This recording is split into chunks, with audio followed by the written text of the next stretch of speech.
Vamos ler em Gálatas, capítulo 5, verso 16 em diante.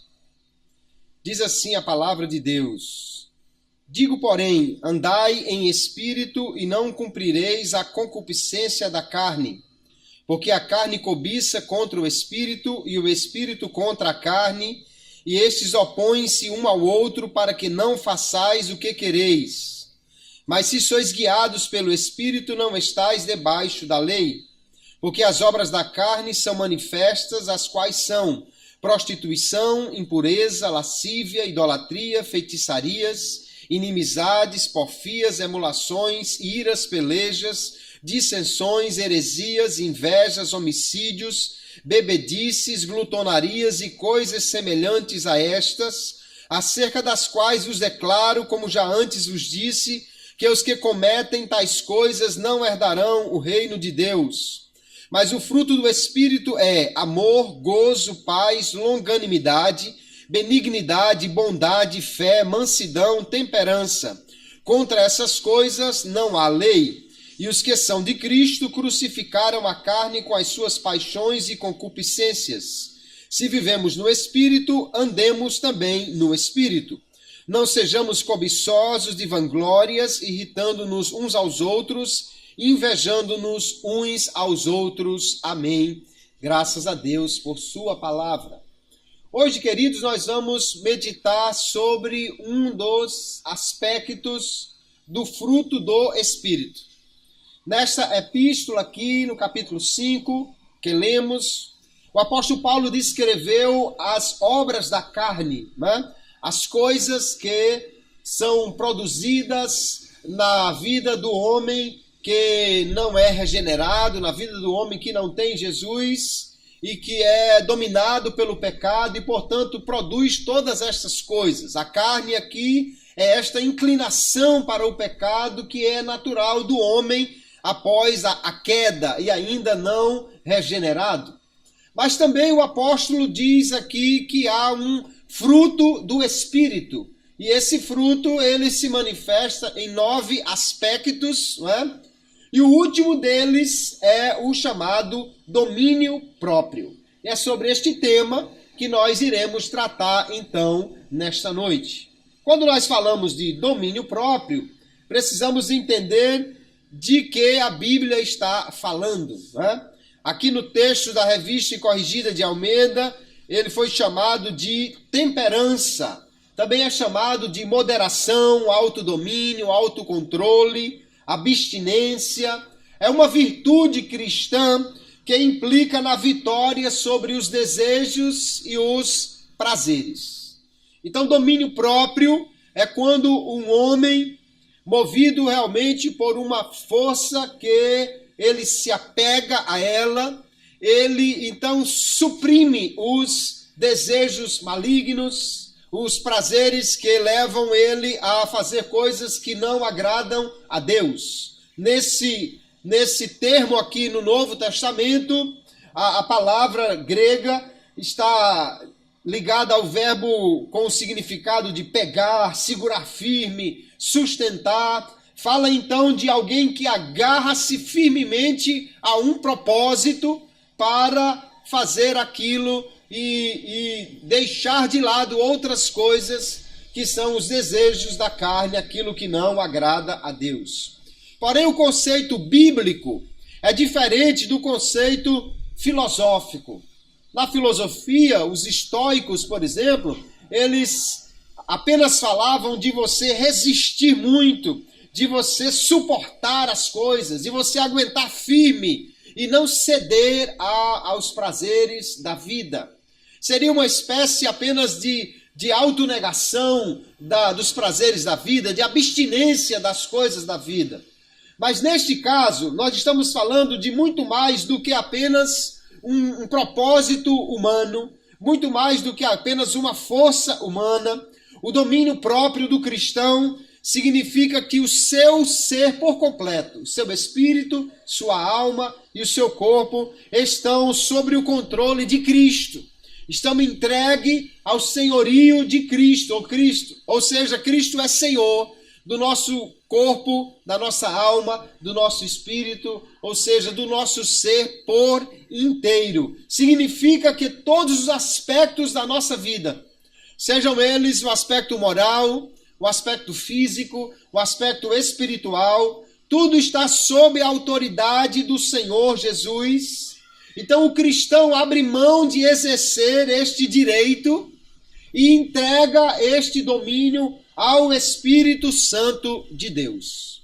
O fruto do Espírito, então, é algo que o Espírito Santo vai gerar na vida daquele que entregou a sua vida a Jesus.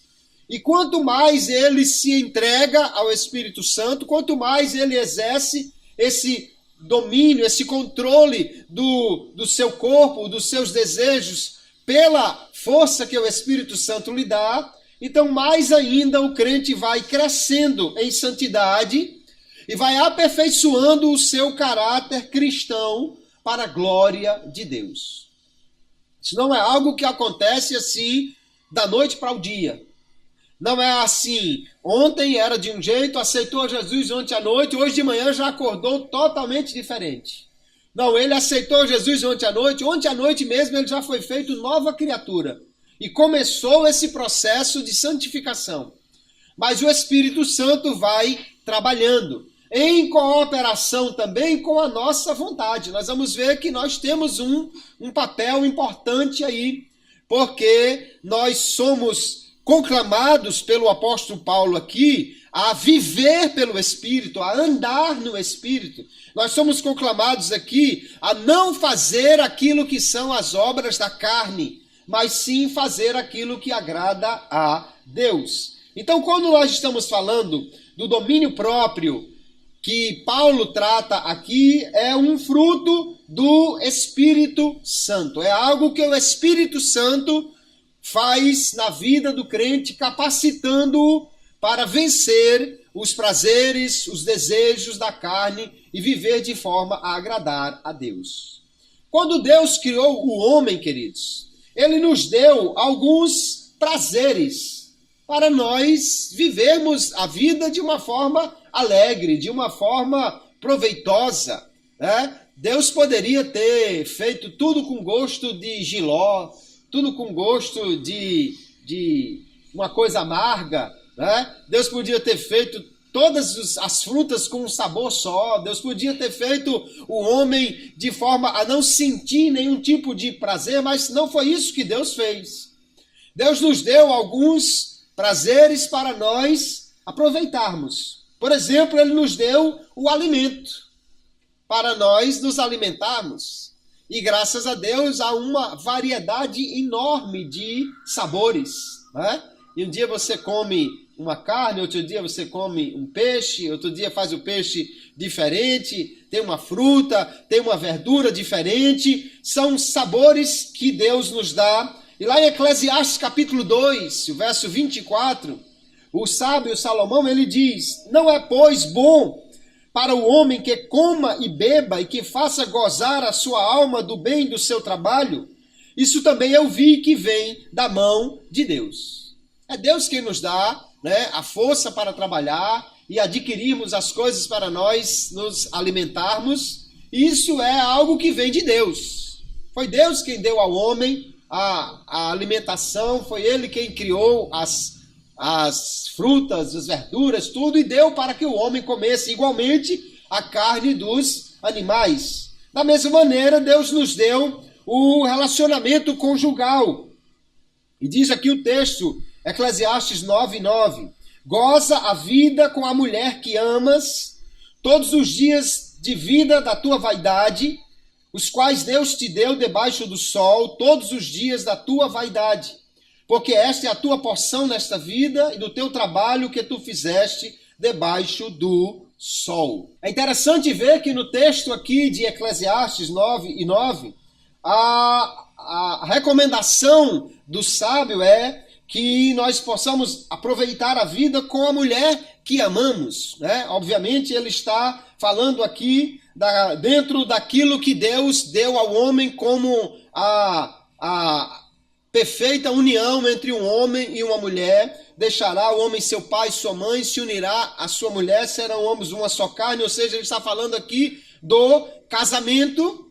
E dentro deste espaço nós temos aqui que Deus deu, então, esta capacidade do homem de gozar a vida com a sua mulher, a mulher com o seu esposo.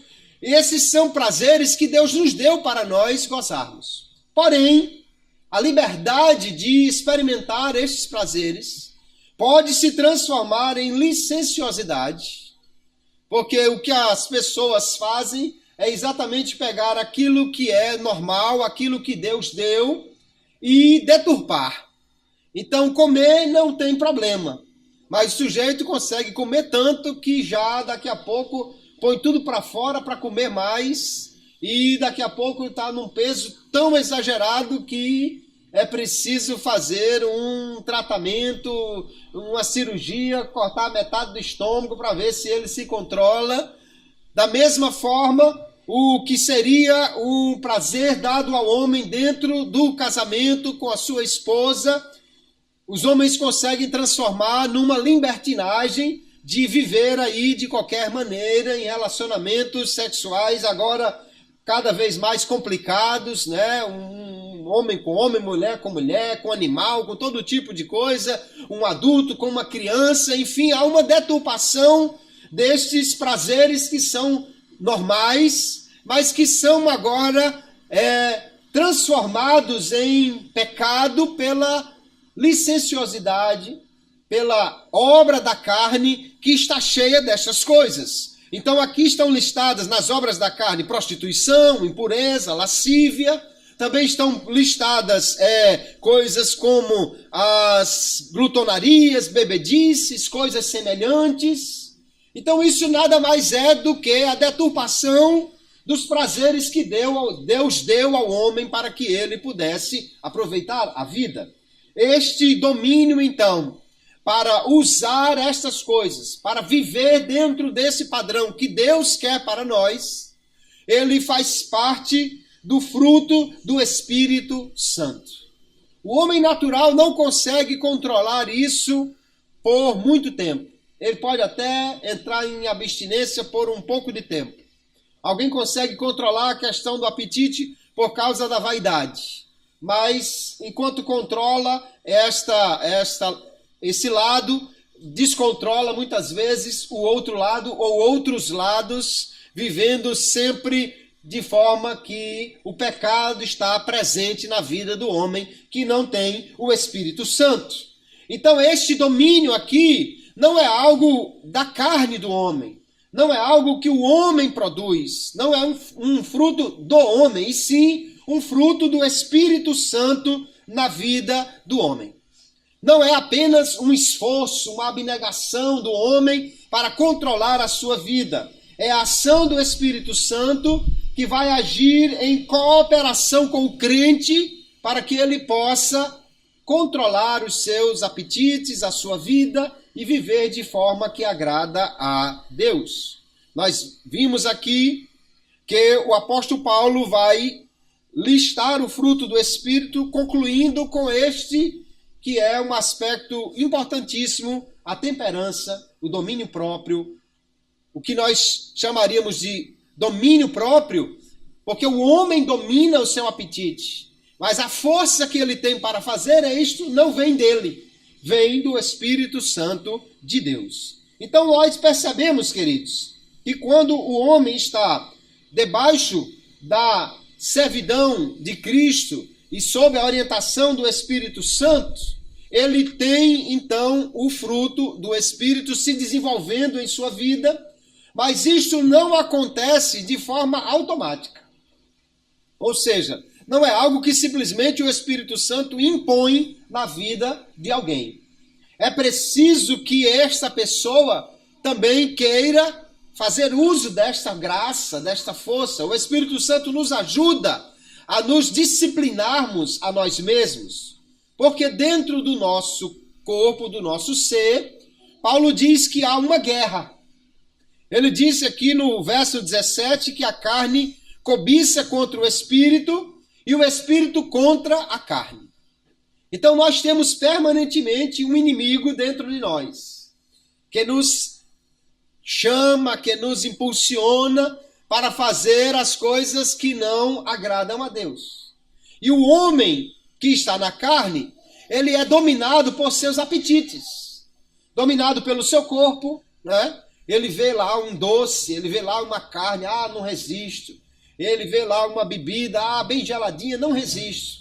Embora depois está lá com dor de cabeça, ou depois está lá com azia, depois está passando mal porque comeu demais, bebeu demais, mas não consegue se dominar, porque o seu corpo é quem manda nele. Ele está sob o controle da carne, dos apetites, dos desejos.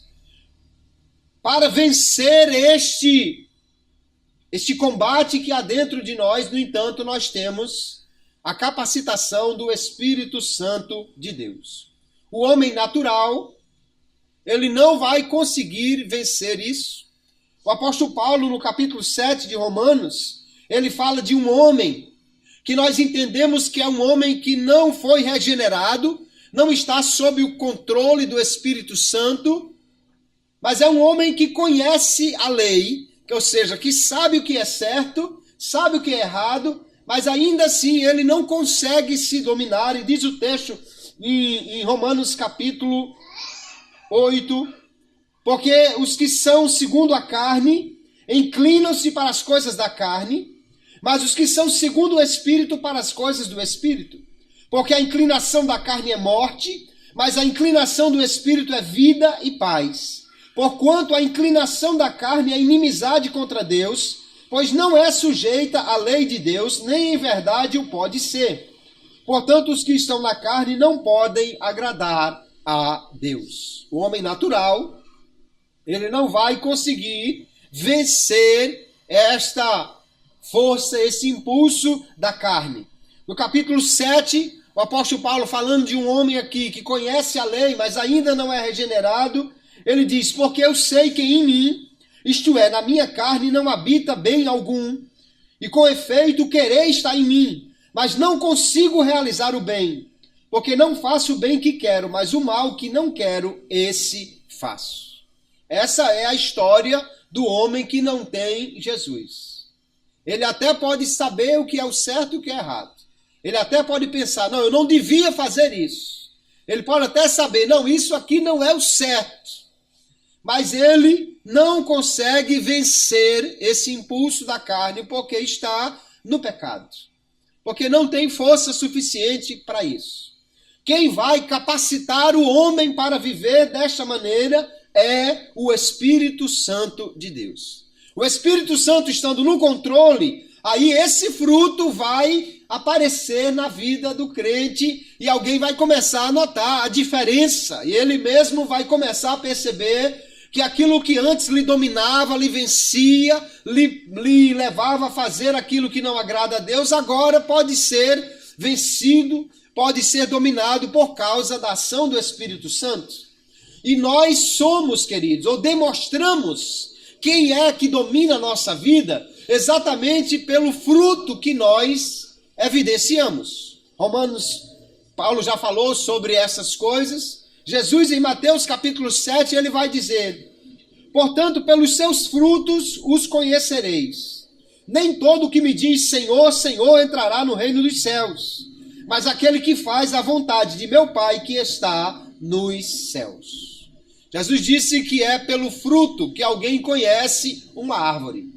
Da mesma maneira, o homem você conhece quem ele é à medida que você observa a sua vida. À medida que ele fala, que ele age, né? Porque simplesmente na aparência ou no papel, todo mundo é bonzinho. No papel, todo mundo é uma maravilha. Todo mundo muita gente consegue escrever um texto falando sobre as coisas certas, as coisas ideais. Mas uma coisa é falar e outra coisa é fazer. Então, o fruto do Espírito é que capacita o homem a fazer isto. E é exatamente fazendo essas coisas que alguém mostra este fruto do Espírito. Jesus disse, o verdadeiro homem, o que realmente tem o fruto bom, não é aquele que simplesmente diz Senhor, Senhor, aquele que professa uma religião ou aparenta ser um homem piedoso, mas ele diz, aquele que faz a vontade de meu Pai que está nos céus. E a vontade de Deus é manifesta pelo Espírito Santo, nos é ensinada pelo Espírito Santo, e é ele quem nos faz andar de maneira a cumprir esta vontade de Deus. Nós vamos perceber, queridos irmãos, que o apóstolo Paulo vai falar então do domínio próprio como o cristão sendo um atleta que se abstém de muita coisa para que possa ganhar o prêmio. Ele vai dizer, 1 Coríntios capítulo 9, verso 25, todo aquele que luta, de tudo se abstém. Eles, os atletas naturais, o fazem para alcançar uma coroa corruptível. Nós, porém, os atletas espirituais, uma coroa incorruptível. Pois eu assim corro, não como a coisa incerta, assim combato, não como batendo no ar, antes subjugo o meu corpo e o reduzo à servidão, para que pregando aos outros eu mesmo não venha de alguma maneira a ficar reprovado. Olha o que o apóstolo Paulo está dizendo. Em primeiro lugar, ele fala do crente, do cristão, que está numa luta ou numa corrida e precisa então, se quiser correr bem, se quiser alcançar o prêmio, no versículo 24 ele diz que todos correm no estádio, mas só um leva o prêmio. Ele diz, correi de tal maneira que alcancem o prêmio. E como nós alcançamos esse prêmio na carreira cristã? Quando nós nos entregamos ao Espírito Santo e, por meio dele, nos disciplinamos. Ou como Paulo diz aqui, subjugamos o nosso corpo para não fazer qualquer coisa. Qualquer pessoa que quiser ser um atleta profissional em qualquer área, seja um corredor, seja um nadador, seja um jogador de algum esporte coletivo, se ele quiser realmente ser um profissional, ele tem que viver uma vida disciplinada. Se ele não for treinar, se ele não se alimentar corretamente, se ele passar a noite na farra e bebendo e tudo mais, se acordar a qualquer hora e ficar sentado no sofá tomando pizza com guaraná, ele não vai ser um atleta profissional. Não vai conseguir ter um grande desempenho, porque ele não está se esforçando para ser um vencedor ou fazer aquilo que realmente lhe permite ter uma boa performance. Da mesma maneira, o apóstolo Paulo usa essa figura aqui para falar do atleta cristão, e ele diz que esse atleta ele precisa então subjugar o seu corpo. Ele precisa se abster de algumas coisas. E ele só pode fazer isso porque o Espírito de Deus é quem o capacita a vencer este impulso da carne. E Paulo diz, eu preciso fazer isso para de maneira que eu não venha pregar aos outros e eu mesmo ser reprovado porque não fiz. Não adianta pregar sem viver. Não adianta falar sem fazer. Não adianta dizer como se deve fazer se eu não estiver fazendo aquilo que eu mesmo estou dizendo que deve ser feito. Isso é o que a Bíblia chama de hipocrisia, e foi uma das coisas que Jesus mais condenou nos religiosos do seu tempo. O apóstolo Paulo ainda associa o domínio próprio, a temperança, a duas outras coisas muito importantes: a justiça e ao juízo vindouro. Veja que lá em Atos capítulo 24, ele está preso a caminho de Roma, ou aguardando ser encaminhado para Roma, e sendo levado à presença de Félix, né, um alto figurão lá no Império Romano. Ele diz, e tratando ele, o apóstolo Paulo, da justiça e da temperança e do juízo vindouro, Félix, espavorido, respondeu, por agora vai-te, e em tendo oportunidade te chamarei. Aquele cidadão romano ficou um tanto assustado, né? Com o que Paulo falou. Porque Paulo falou de quê? Da justiça. Ou seja, daquilo que nós fazemos para agradar a Deus. Justiça que é fazer o que a Bíblia diz que é correto. Aí Paulo falou da temperança, de como nós precisamos viver dentro desse domínio do Espírito para poder fazer aquilo que agrada a Deus. E ele falou também de quê? Do juízo vindouro. Por que nós precisamos viver uma vida que agrada a Deus? Porque um dia nós precisamos comparecer perante Ele para prestar conta do que nós fizemos. E a Bíblia diz que todo homem vai comparecer diante de Deus para prestar contas do que fez por meio do corpo, ou bem ou mal. Então, se existe um juízo vindouro e nós um dia vamos ter que prestar contas a Deus, nós precisamos hoje viver de maneira a cumprir a justiça dele, ou seja, agradar a ele. E para isso, nós precisamos ter o domínio próprio, viver em temperança, que é a capacidade que o Espírito Santo nos dá a viver de maneira a não cumprir os desejos da carne, mas a agradar a Deus em todas as coisas. Então, o fruto do Espírito, querido, ele vai se mostrar extremamente necessário na vida do crente. O apóstolo Pedro, ele fala de uma série de coisas que nós devemos acrescentar à nossa fé para poder ter um verdadeiro crescimento espiritual. Você aceitou a Jesus, ok, você tem a fé. Você creu em Jesus. Mas só a fé não é suficiente para você crescer espiritualmente. É preciso outras coisas, e Pedro vai dizer que nós devemos, olha só, por isso mesmo vós, empregando toda a diligência, ou seja, nos esforçando ao máximo para fazer isso, ele diz, acrescentai à vossa fé a virtude, e a virtude, a ciência, o conhecimento, e a ciência, o conhecimento, o domínio próprio, e ao domínio próprio, a perseverança, e a perseverança, a piedade a fraternidade, e a fraternidade, o amor. Porque se em vós houver e abundarem estas coisas, elas não vos deixarão ociosos, nem infrutíferos no pleno conhecimento de nosso Senhor Jesus Cristo. Para não ser infrutífero, ou seja, para dar fruto, nós precisamos acrescentar estas coisas. E olha a sequência que Pedro vai falando. Você tem a fé, ok.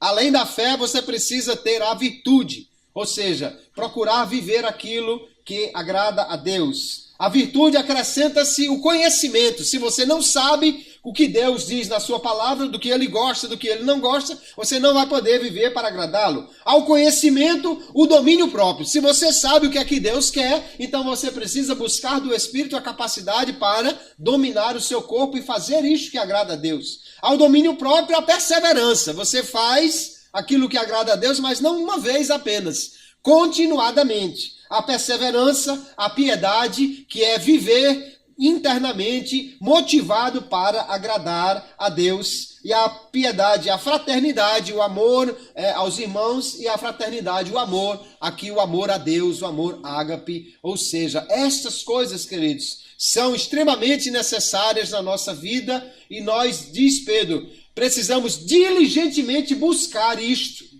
Entre elas está aí o domínio próprio. Até mesmo aquelas coisas que são permitidas, aquelas coisas que são normais, que são lícitas, mas nós não devemos deixar que essas coisas nos dominem. Às vezes alguém diz, não, isso não é pecado. Sim, mas se você não pode viver sem aquilo, se ele já está ali dominando, né? Alguém pode dizer, videogame não é pecado. Acessar uma rede social não é pecado. Conversar com alguém no bate-papo não é pecado. Não é pecado em si mesmo. Mas se isso domina a sua vida, de forma que você não pode passar sem, então isso começa a ser um problema. E o apóstolo Paulo diz, 1 Coríntios 6:12, todas as coisas me são lícitas, mas nem todas as coisas convêm. É lícito, é permitido, mas será que é conveniente? Vai trazer edificação para a sua vida? E ele continua: todas as coisas me são lícitas, mas eu não me deixarei dominar por nenhuma delas. Ter uma conta no Facebook é normal. Passar 5, 6 horas por dia ligado nele já não é tão normal. Ter um celular e acessar Twitter, Instagram, não sei o que, é normal. Mas não poder desgrudar dele e cada bip que ele dá, interromper o que estiver fazendo, para olhar o que foi e responder e ver, e visualizar e curtir não sei o que, isso já está atrapalhando a vida de muita gente. Hoje nós temos um alto índice de pessoas que não conseguem mais se concentrar no trabalho, no estudo, pessoas que estão batendo o carro, atropelando os outros porque estão vivendo mais no mundo virtual do que no mundo real. É pecado? Não. Mas vai atrapalhar a vida se deixar dominar por essas coisas. Nós já falamos da comida, é pecado comer? De jeito nenhum. Mas se o sujeito passa assim 2 quilos de comida para dentro, né? Eu conheço gente que para tomar água come uma lata de doce para adoçar um pouquinho a boca. Isso é um exagero. É lógico que ele está já, além de no caminho de pegar uma diabetes, está totalmente dominado por aquilo. Então as coisas, mesmo as coisas lícitas, elas devem ser usadas de forma a contribuir para a nossa edificação e também para a edificação dos outros. 1 Coríntios 10 e 23, o apóstolo Paulo diz ainda: todas as coisas são lícitas, mas nem todas as coisas convêm. Todas as coisas são lícitas, mas nem todas as coisas edificam. A questão que nós precisamos nos perguntar é exatamente essa, queridos. O que você está fazendo edifica a sua vida? Torna você um crente melhor, mais consagrado, mais santo? Torna você uma pessoa melhor? Você está crescendo? Está evoluindo na sua maneira de conhecer a Deus, a palavra? Está conhecendo as informações, está acrescentando à sua vida o conhecimento de uma forma realmente a crescer como pessoa? Ou está apenas sendo dominado por essa fome de novidade que as pessoas têm e que faz com que vídeos tolos alcancem uma popularidade extraordinária, enquanto verdadeiras aulas tenham poucas visualizações nas redes sociais? Nós precisamos ver, então, se nós estamos realmente conseguindo dominar a nossa vida para crescermos ou estamos apenas dando vazão a uma necessidade de conhecimento, a uma necessidade de entretenimento que está dominando a vida das pessoas hoje. As obras da carne, o apóstolo Paulo mostrou que elas atuam em diversas áreas da vida. As obras da carne estão presentes aqui na questão do sexo, a deturpação do sexo, né? Prostituição, lascívia. Ela está presente também na questão da espiritualidade, na deturpação dela, e aí vem a idolatria, feitiçaria, também na questão dos relacionamentos, e aí vem iras, pelejas, dissensões, porfias, inimizades, invejas, homicídios, uma série de coisas, e também envolvendo a questão da alimentação, e ele fala de glutonaria, bebedice e coisas semelhantes. As obras da carne, elas vão estar presentes pelo menos nessas 4 áreas da vida. Envolvem tanto o corpo quanto a alma do homem. Dessa forma também, o Espírito Santo precisa controlar todo o nosso ser para que nós possamos vencer as obras da carne. Alguém que o Espírito domina só o seu espírito, mas não domina o seu corpo, ou pelo Espírito ele não busca subjugar o seu corpo, não vai conseguir vencer todas as obras da carne. Ou se ele não está subjugando a sua alma, a sua vontade, suas emoções, ele também não vai conseguir vencer todas as obras da carne. O fruto do Espírito precisa se manifestar de uma forma ampla na nossa vida. É o que nós vimos já aí das obras da carne. Nós precisamos então, queridos, buscar o domínio de todo o nosso ser por esta capacidade que o Espírito Santo nos dá, que é o fruto do Espírito. Vamos entender algumas coisas Primeiramente falando do domínio da alma. A alma do homem, nós entendemos que as suas funções incluem a mente, o conhecimento, a vontade e as emoções. Então, falando do domínio da mente, nós precisamos realmente deixar que o Espírito Santo domine a nossa mente. Porque nós somos o resultado dos nossos pensamentos. Você é aquilo que você pensa. Aquilo com que você alimenta a sua mente, aquilo que você vive pensando, aquilo que domina o seu pensamento, é isso que define quem você é. Uma pessoa que trabalha alguma coisa vai pensar muito naquilo. Uma pessoa que tem certos desejos, certos prazeres ou entretenimentos e tudo mais, vai viver pensando naquilo. E nós precisamos vigiar os nossos pensamentos e submetê-los ao Espírito Santo, porque os pensamentos e os desejos estão intimamente unidos. Efésios capítulo 2, verso 3, o apóstolo Paulo, falando do tempo em que os crentes aqui ainda eram dominados pelo pecado, ele diz: entre os quais todos nós também antes andávamos, nos desejos da nossa carne, fazendo a vontade da carne e dos pensamentos. E éramos, por natureza, filhos da ira, como também os demais. É lógico, um desejo, ele surge primeiramente no pensamento do homem. Depois, se ele dá vazão a esse pensamento, esse desejo vai se tornar um ato, né? Os pensamentos produzem palavras, as palavras produzem ações, as ações produzem hábitos. Então tudo começa com algo que você vai fixando o seu pensamento nisso. Por isso precisamos levar os nossos pensamentos cativos ao Senhor. Em Romanos capítulo 12, o apóstolo Paulo vai dizer: rogo-vos, pois, irmãos, pela compaixão de Deus, porque Deus já mostrou a sua misericórdia na cruz em Cristo, que apresenteis os vossos corpos como um sacrifício vivo, santo e agradável a Deus, que é o vosso culto racional, o culto da razão, o pensamento voltado para agradar a Deus. E não vos conformeis a este mundo, tomar a forma do mundo, mas transformai-vos pela renovação da vossa mente, para que experimenteis qual seja boa, agradável e perfeita a vontade de Deus. Começa a transformação, então, na mente, no pensamento. Aí que começa a mudar a vida do homem, porque se ele é crente, mas ele continua alimentando pensamentos de pecado, ele vai logo praticar aquilo, independentemente do compromisso que ele disse ter com Jesus.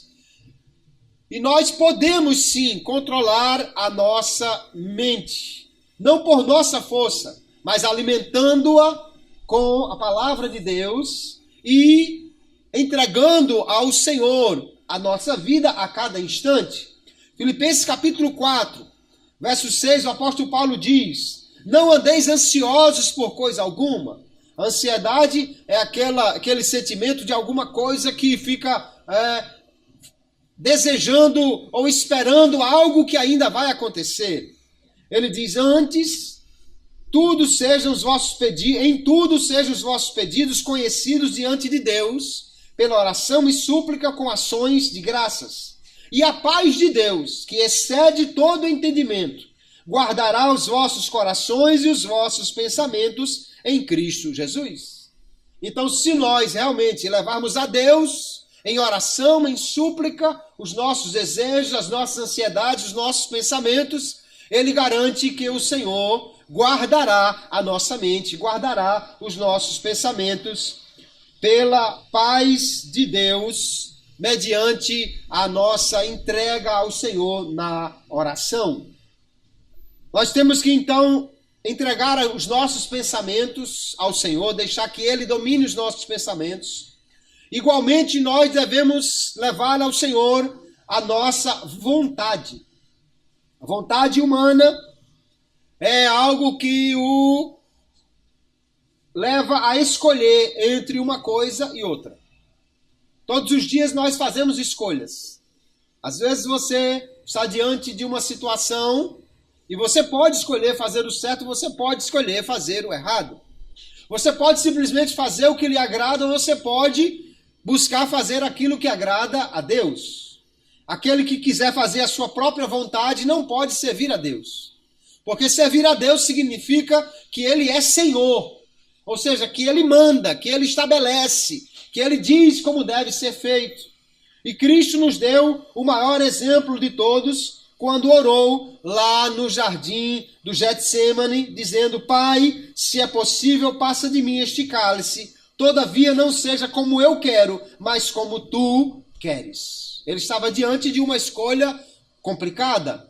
Ou ir à cruz e sofrer tudo aquilo, não só a questão física, mas muito mais a questão espiritual, ou ele podia deixar de lado e fugir, escapar, pedir socorro aos anjos, como ele disse a Pedro que podia fazer, mas ele diz: não seja feita a minha vontade, mas a tua vontade.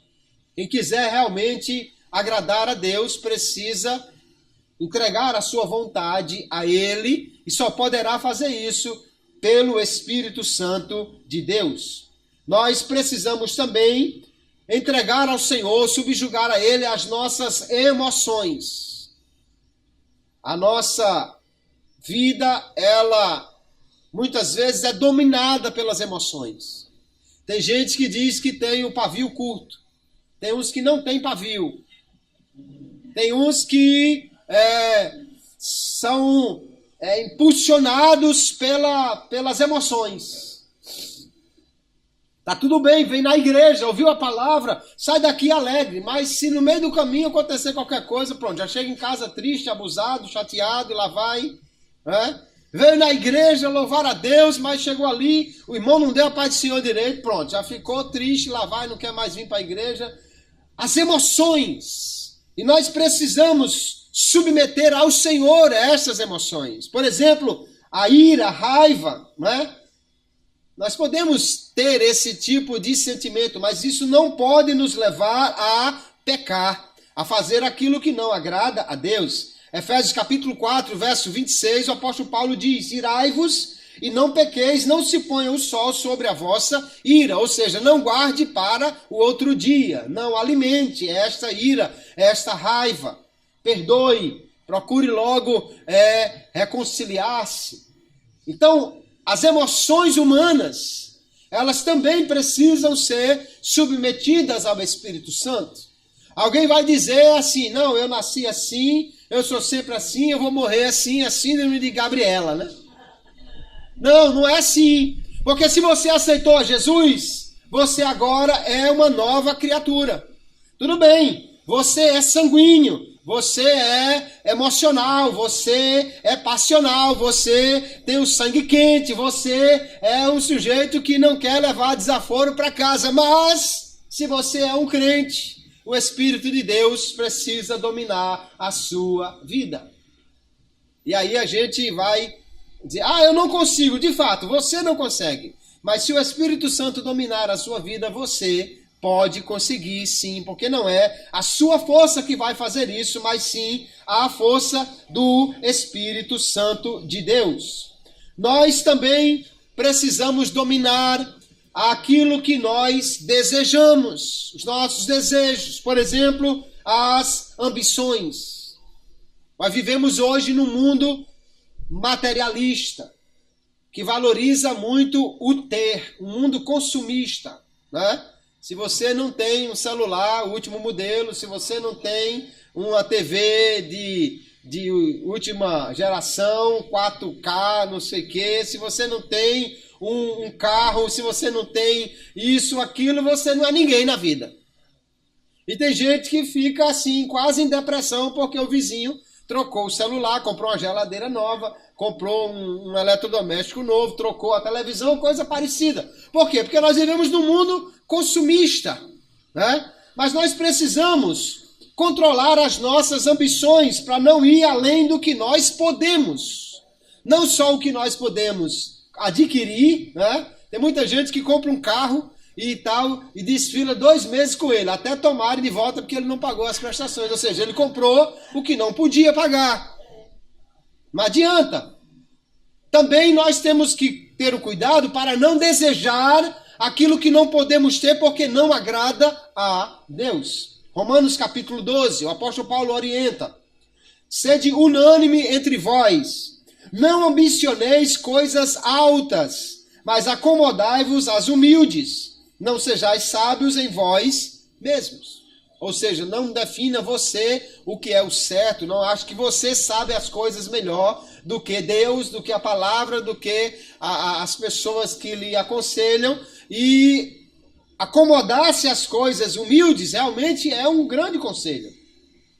Tem gente que compromete o seu salário assim durante meses só para adquirir um celular, último modelo, né? E às vezes passa 2, 3 dias com ele, já ouve aquela vozinha no ouvido: perdeu o Playboy. E tem que entregar o celular, e perdeu. Mas ainda ficaram as 10 prestações de 200 e tantos reais pela frente para pagar.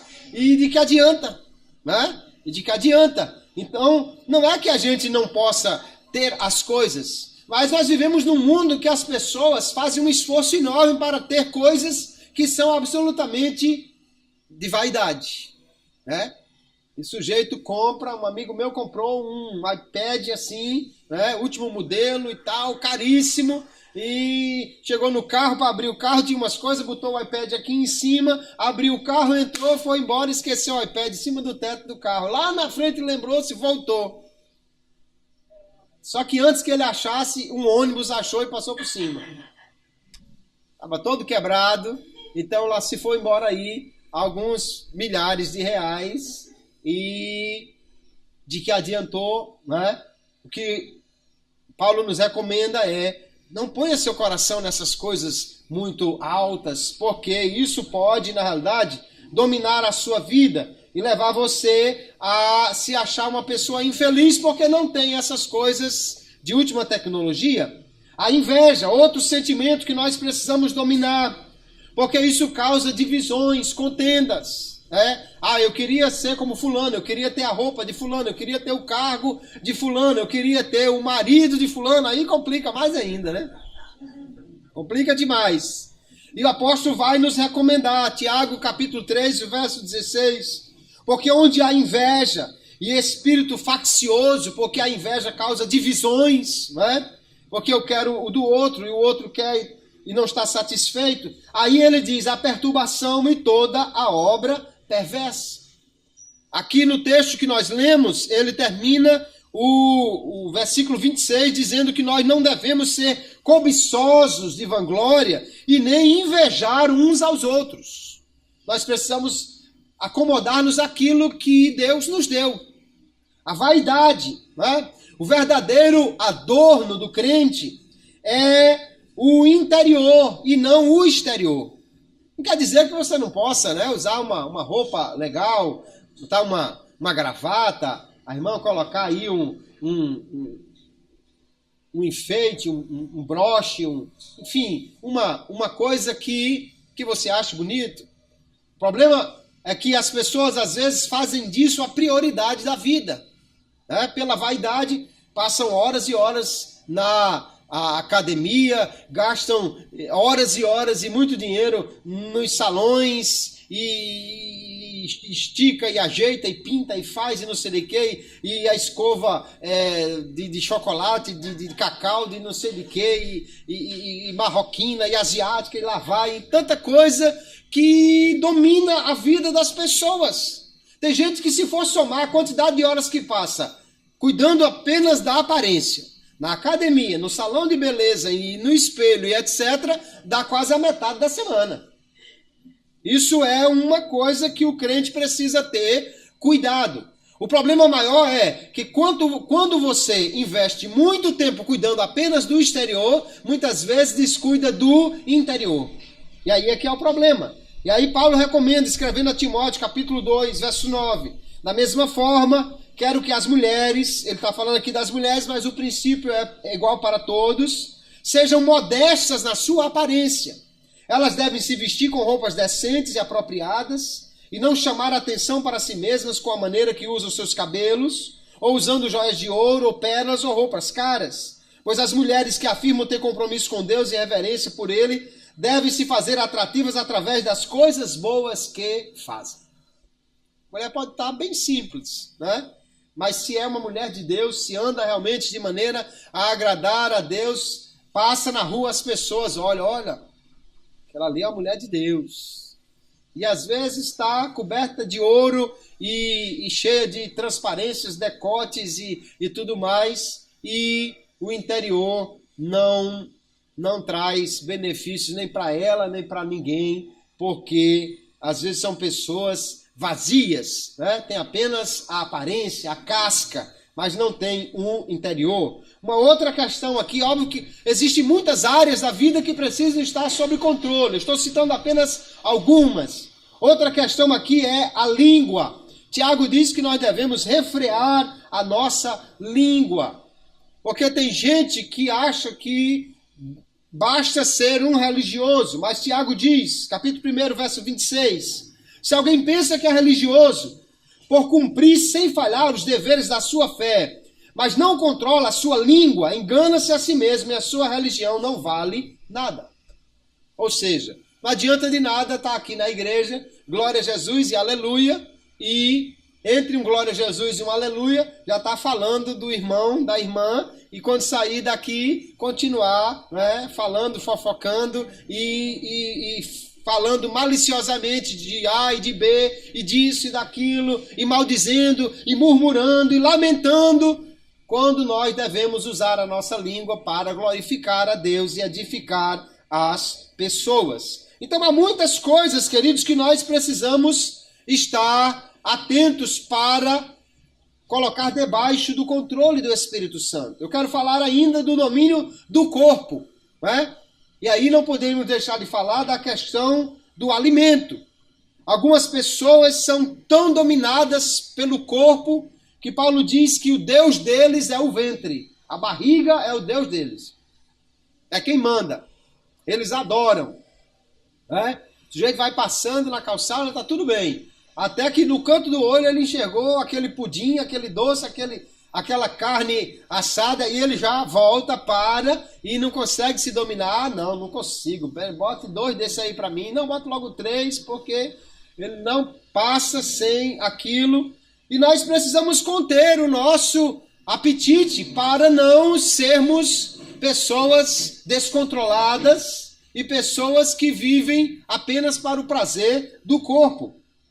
Provérbios 23:20. O sábio recomenda: não estejas entre os beberrões de vinho, nem entre os comilões de carne. O problema é o excesso, principalmente, que a Bíblia condena, né? Aqueles que vivem comendo ou bebendo em excesso. A Bíblia recomenda a moderação na comida, na bebida, em todas as coisas. 1 Coríntios capítulo 6, eu acho interessante esse texto, que o apóstolo Paulo vai falar exatamente sobre o nosso corpo, como templo do Espírito Santo, e como ele deve ser subjugado aí. Ele diz: ora, pois, já que Cristo padeceu na carne, armai-vos também vós deste mesmo pensamento. Porque aquele que padeceu na carne já cessou do pecado, para que no tempo que ainda vos resta na carne, não continueis a viver para as concupiscências dos homens, mas para a vontade de Deus. Porque é bastante que no tempo passado tenhais cumprido a vontade dos gentios, andando em dissoluções, concupiscências, borrachices, glutonarias, bebedices e abomináveis idolatrias.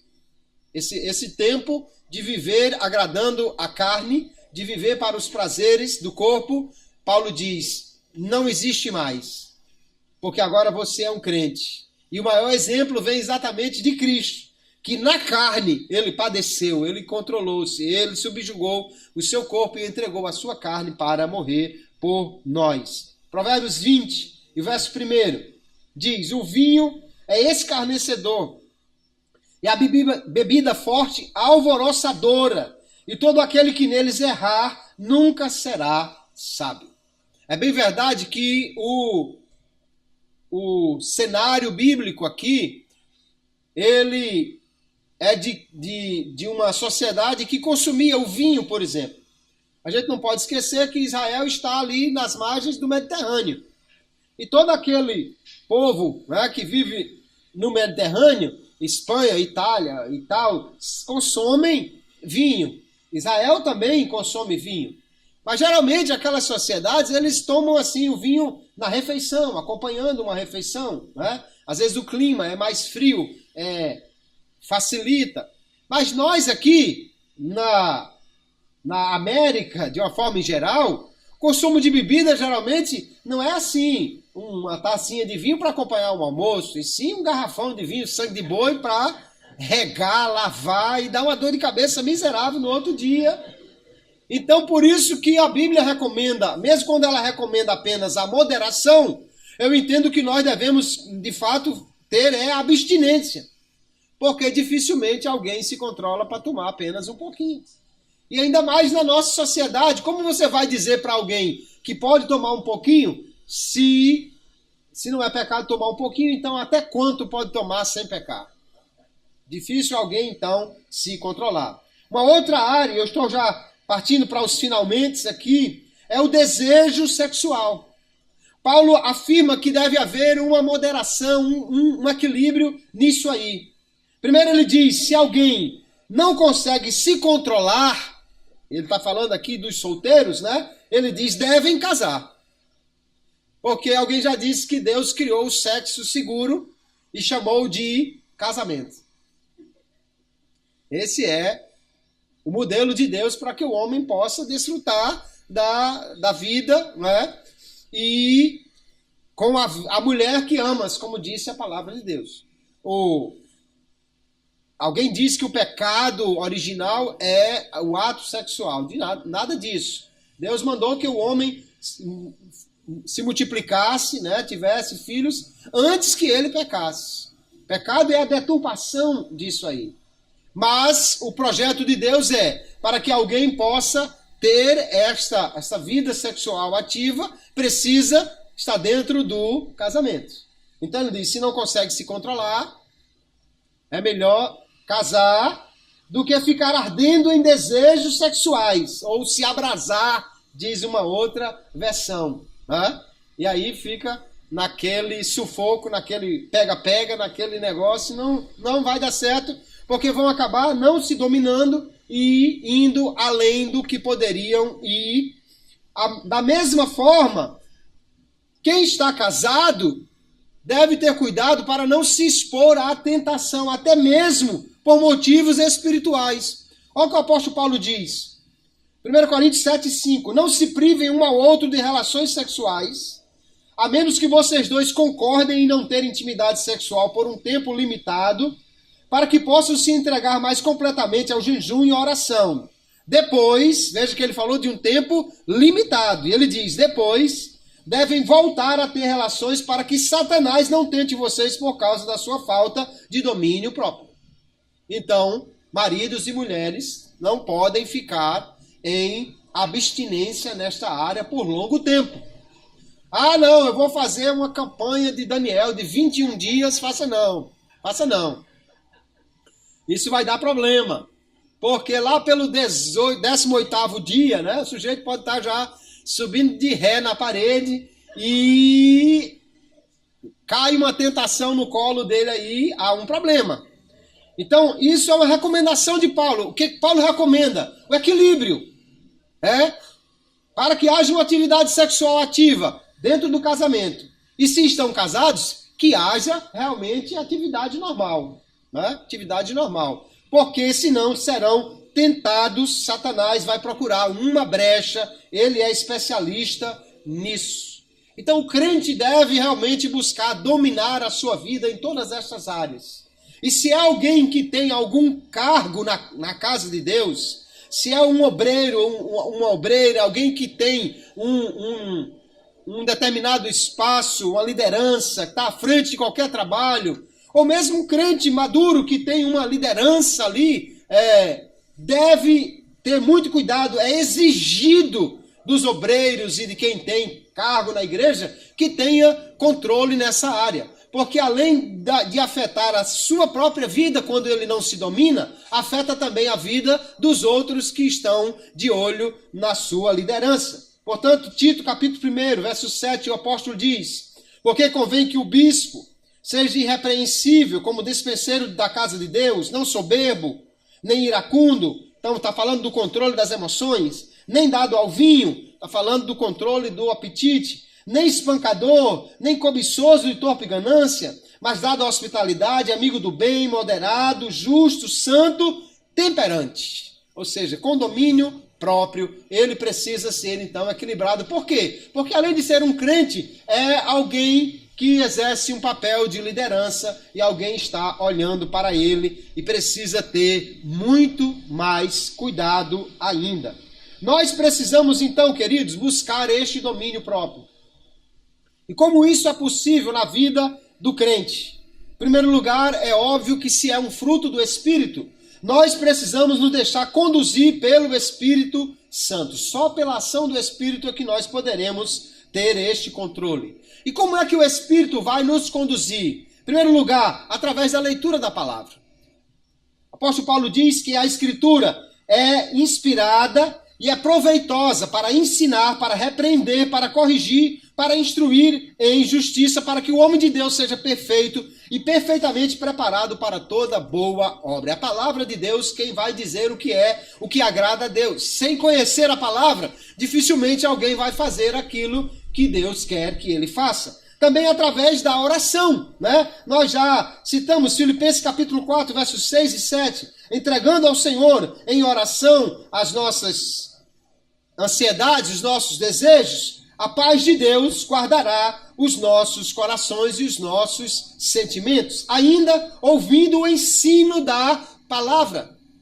Este culto, né? Cultos como esse que nós estamos aprendendo a palavra de Deus. Deveríamos ter a igreja cheia, lotada. Por quê? Porque aí as pessoas aprenderiam a palavra de Deus e viveriam errando menos. Lá nós vamos ver Colossenses capítulo 1, verso 28, o apóstolo Paulo diz que anuncia a Cristo, admoestando a todo homem e ensinando a todo homem em toda a sabedoria, para que apresentemos todo homem perfeito em Jesus Cristo. A palavra de Deus pregada é para isso, ensinada é para isso, é para que o homem possa saber como viver para ser maduro em Cristo e viver para agradar a Ele. Faça um esforço, meu irmão, para não perder o culto de ensino. Venha aprendendo aqui a palavra de Deus, você vai poder andar de maneira melhor a agradar a Deus. Também acatando os conselhos de cristãos sábios, né? Homens e mulheres de Deus mais experientes, alguém que é novo convertido, começou agora na fé, então procura, né, pedir a orientação de homens e mulheres sábios, equilibrados, né, que tenham realmente capacidade para ensinar. Provérbios 19, 20 diz: ouve o conselho e recebe a correção para que sejas sábio nos teus últimos dias. Conselho de um homem e uma mulher sábio, um homem e uma mulher de Deus, pode ajudar muito alguém a viver de maneira que agrade a Deus. Outras questões que eu quero finalizar com elas. Conheça a você mesmo e use esse conhecimento a seu favor. Pedro diz, e nós já lemos, que a fé e a virtude deve se acrescentar o conhecimento e em seguida o domínio próprio. Você não se conhece? Ou pelo menos procure se conhecer, né? Tem gente que vive assim meio que no automático. Não, perceba que áreas da vida você tem maior fragilidade. Que áreas da vida você é mais suscetível ao pecado. Se você, por exemplo, é daquele sujeito que no trânsito corre desesperado, vigie. Bote logo no retrovisor do carro aqui, né, uma plaquinha, calma.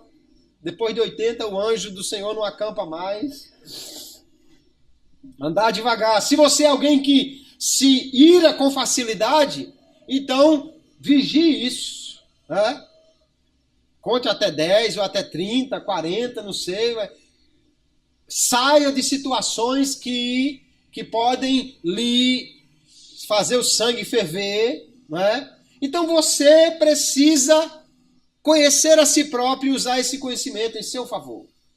Se alguém não se domina quanto à questão de bebida, dê a volta no quarteirão, mas não passe naquele bar que está cheio de amigos ou de ex-amigos Se alguém não se domina na questão sexual, não fique sozinho com alguém de um outro sexo, hoje em dia até do mesmo sexo, né? Ou não, tenha cuidado, questões de pornografia na internet e tudo mais, não fique sozinho, não se exponha. Enfim, conheça sua área de fraqueza e vigie-se nesta área, para que você não seja tentado. Mude suas atitudes para mudar suas reações. Se você não mudar suas atitudes, você vai continuar fazendo as mesmas coisas. Já vemos que Pedro manda acrescentar o conhecimento, a fé e o domínio próprio em cima desse conhecimento. Valorize a disciplina. Ou seja, procure realmente fazer as coisas que lhe levam a ter este domínio próprio. Leia a Bíblia diariamente, ore diariamente, vigie e policie o seu tempo de uso das redes sociais, o tempo de uso de qualquer coisa. Não se deixe dominar por essas coisas. Jesus diz que nós precisamos subjugar o nosso corpo. Se alguma coisa, ele diz, faz você perder a salvação, aí, de uma forma figurada, ele diz, é melhor cortar e jogar fora do que ir para o inferno com isso. Veja o texto de Mateus 18. Se, pois, a tua mão ou o teu pé te fizer tropeçar, corta-o e lança-o de ti. Melhor te é entrar na vida aleijado ou coxo do que tendo 2 mãos ou 2 pés ser lançado no fogo eterno. E se teu olho te fizer tropeçar, arranca-o e lança-o de ti. Melhor te é entrar na vida com um só olho do que tendo 2 olhos ser lançado no inferno de fogo. Jesus está falando aqui de maneira figurada. Ele não está dizendo, pegue uma foice, corte o braço, corte o pé, arranca o olho, arranca o ouvido. Aí fica um crente mutilado, né? Não, não é isso. A questão é, arrancar a mão ou o pé se a sua mão é quem te faz pecar, digitando no teclado, pegando alguma coisa, tirando o que não é do seu. Se o teu pé leva você até um lugar onde faz você pecar, então vigie nisso. Se o teu olho faz você pecar, olhando a vizinha, ou o vizinho, ou a internet, ou qualquer coisa, vigie nisso.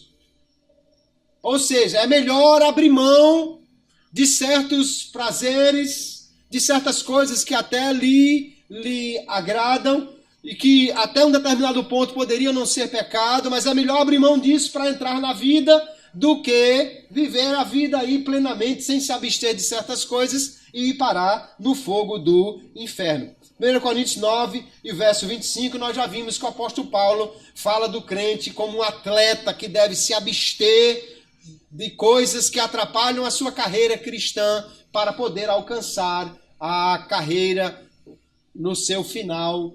Se você vê alguém que realmente está se preparando para uma maratona, por exemplo, rapaz, vamos comer uma pizza. Não, eu estou me preparando para ganhar uma maratona. Não, mas que é isso, rapaz? Vamos só tomar ali uma cervejinha. Não, que é isso, você é louco. Vou dormir cedo, tenho que acordar cedo, eu estou precisando me alimentar bem, porque senão eu não vou ganhar aquela maratona. É assim o atleta. Da mesma maneira é o atleta cristão. Não, eu não vou fazer isso, eu vou abrir mão disso. Eu vou deixar de lado aquilo para que eu possa correr a carreira cristã e alcançar o alvo que é chegar no céu. Então, queridos irmãos, domínio próprio, a temperança, é uma qualidade essencial da vida cristã para aquele que quer viver para agradar a Deus. Verso 24 aqui que nós lemos, o apóstolo Paulo diz que os que são de Cristo, os cristãos, os que entregaram a vida a Ele, eles crucificaram a carne com as suas paixões e concupiscências. Os desejos da carne, as paixões, as coisas que fazem a carne se alegrar. Eles crucificaram isso. A carne não pode ser santificada, tem que ser crucificada, é a única maneira. Um desejo maligno, um desejo ruim, não pode ser santificado, precisa ser crucificado, ou seja, mortificado, eliminado da nossa vida para agradar a Deus. Somente pelo Espírito Santo o crente pode andar nesse mundo conservando imaculadas as suas vestes. Romanos 8 e 13, ele vai dizer, porque se viverdes segundo a carne, morrereis. Mas se pelo Espírito mortificardes as obras do corpo, vivereis. É o Espírito que nos capacita a viver dessa maneira. Mas nós precisamos cooperar com o Espírito Santo, buscando a Ele, lendo a palavra, orando. E o crente não pode se vangloriar desse domínio. Ah, eu sou dominado, eu sou isso, eu não faço aquilo. Por quê? Porque isso é um fruto do Espírito. Não é por sua força que você consegue. Então quem consegue, ele diz no verso 26, não sejamos cobiçosos de vanglórias. Não queira achar que é você quem é o cara e consegue viver de maneira melhor do que os outros. Nós devemos vigiar. Não é? 1 Coríntios 10:12 ele diz, aquele que pensa que está em pé, olhe que não caia. Quanto mais nós nos submetemos a Cristo, mais poderemos manter sob controle os nossos impulsos e os nossos desejos para a glória de Deus. Quanto mais você se rende ao Senhor, quanto mais você se volta para Ele, mais você vai crescendo em santidade, mais vai conseguindo viver de forma a agradar ao Senhor. Que nós possamos nesta noite, então, trazer essa palavra ao coração e verificar que áreas da vida ainda estão precisando ser submetidas ao Espírito Santo. Que áreas da vida nós estamos ainda vivendo e com dificuldade para não pecar, para manter o controle sobre as coisas que desagradam a Deus. Nós possamos vigiar nessas áreas e levar isso ao Espírito Santo de Deus. Viver para agradar a Deus é uma necessidade, porque o juízo vindouro está chegando. Jesus pode voltar hoje. E se ele voltar hoje, então imediatamente nós vamos comparecer diante dele. E vamos prestar contas. Por isso Paulo falou da justiça, da temperança e do juízo vindouro. São três coisas que estão bem ligadas, nós precisamos atentar a isso. Viver de acordo com a vontade de Deus e a justiça. Dominar o corpo para não pecar, pela ação do Espírito Santo é a temperança. De olho no juízo vindouro, porque chegará o dia que nós vamos prestar contas a Deus. E esse dia pode ser hoje. Nós precisamos então vigiar e deixar que o Espírito Santo domine a nossa vida e andarmos pelo fruto do Espírito. Especialmente hoje falamos desse último gomo do fruto do Espírito, né, que é o domínio próprio, a temperança, que o Espírito domine a minha vida, a tua vida, e nós possamos viver para a glória de Deus em todas as coisas.